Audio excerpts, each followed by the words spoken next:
Recording in progress. This is Group 2, and our topic was social media's influence on students, and our group members are Sheila Johnson, Angela McDonald, and Haley Austin. Okay, so the issues with having phones in the classroom is lack of focus, not being able to communicate face-to-face with each other, and Sage Vantage, or textbook, talks about how over half of the children in the United States own a smartphone by the age of 11 and bring it to school as early as the age of 8 in second grade. And this influences learning habits at an increasingly early age.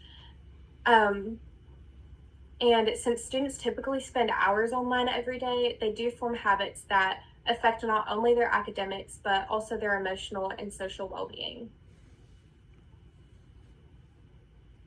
So speaking about phones and just how it is in the classroom, just having your phone next to you, or a student having their phone next to them during like an important lesson, just those constant just stream of notifications, it triggers a response in the brain. It's like they just can't pay attention because they're constantly focused on just their phones and the notifications that could be coming up, and they in their mind it just feels like a priority to them. And this can cause feelings of just anxiety and depression, and just lack of motivation in classroom participation.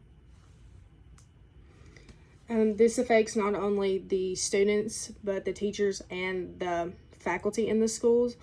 And schools in Alabama are facing a nationwide challenge right now with that, because they really haven't set in stone a phone rule or anything. They just kind of play it year by year every year.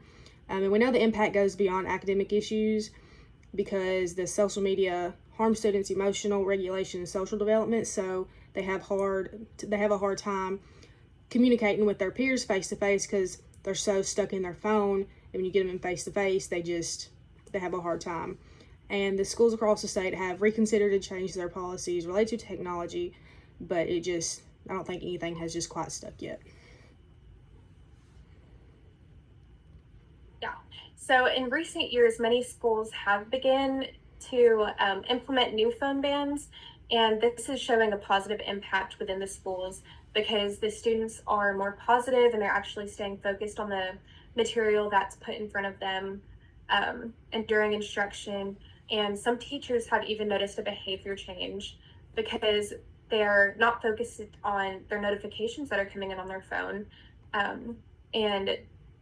But it has brought a concern to parents across the country, because they're worried that their students won't be safe, or they won't have a form of contact with anybody. But it is important to have a balance between safety with academics, or safeties within the schools, as well as academic focus. So that is something that schools should definitely figure out whenever they're implementing this ban.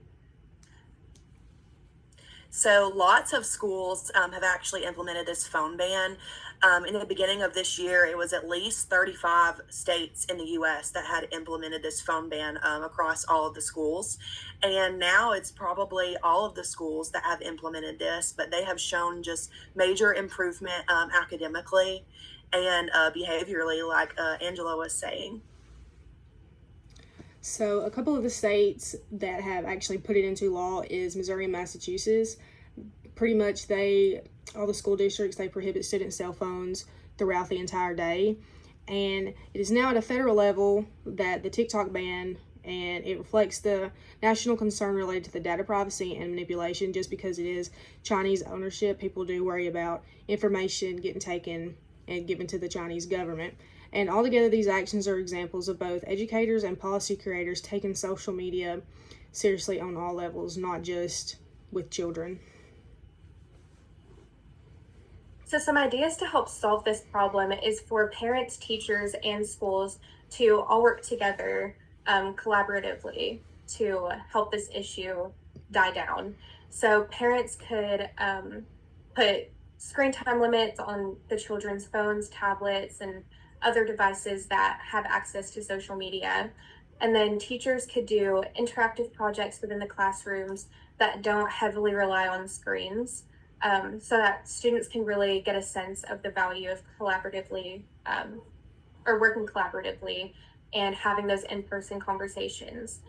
And then schools could also send home some packets or just some information about the concerns that the parents may have.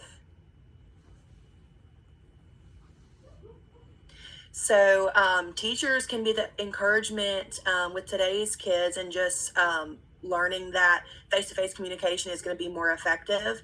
We can talk about healthy online habits and just how to save face on social media, pretty much. And educators can play a huge part in this with students. So some of our references were Anderson and Gottfried, the Teens Social Media and Technology 2023 Pew Research Center, and then the Sage Vantage 2018, the handbook that we have for our class. And that is our presentation.